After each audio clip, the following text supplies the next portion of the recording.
ជំរាបសួរអ្នកទាំងអស់គ្នាថ្ងៃនេះចុងភៅវាមកសារទីថ្មីថ្ងៃនេះខ្ញុំនឹងមកធ្វើមីកូបខាបូណារ៉ាជូនអ្នកទាំងអស់គ្នាទស្សនាបាទរាល់ដងអ្នកទាំងអស់គ្នាធ្លាប់តែឃើញខ្ញុំធ្វើមីខាបូណារ៉ាមីកូបនេះដោយមិនបានដាក់ជីដាក់អីទេថ្ងៃនេះខ្ញុំនឹងថែមគ្រឿងផ្សំមួយចំនួនដែលខ្ញុំចូលចិត្តអញ្ចឹងគ្រឿងផ្សំដែលខ្ញុំយកមកដាក់នេះគឺមាន mustard បាទបងប្អូនអាចដាក់ mustard ហើយនឹង cheese បាទខ្ញុំនឹងបន្ថែម cheese មកមើលទស្សនាការខុកទាំងអស់គ្នាមក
តោះបងប្អូនខ្ញុំញ៉ាំមីតែងតែដាក់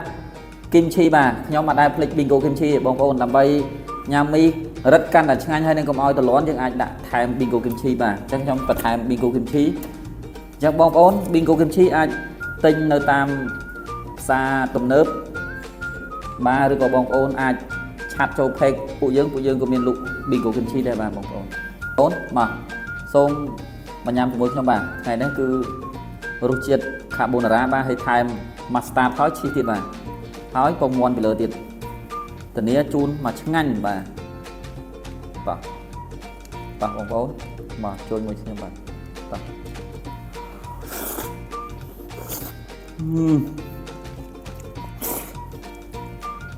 ាទបងប្អូនឆ្ងាញ់មែនបាទឈីសហើយថែម mustard ទៀតបាទ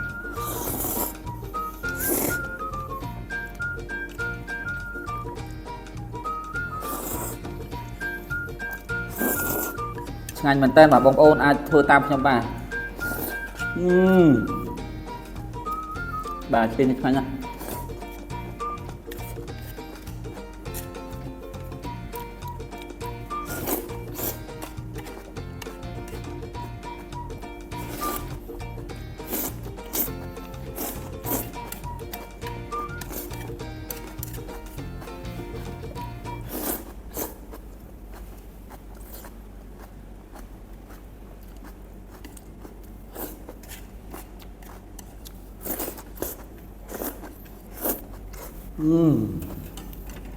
តិចអ៊ុងជៀនបាទភេសជ្ជៈនេតចរ៉ល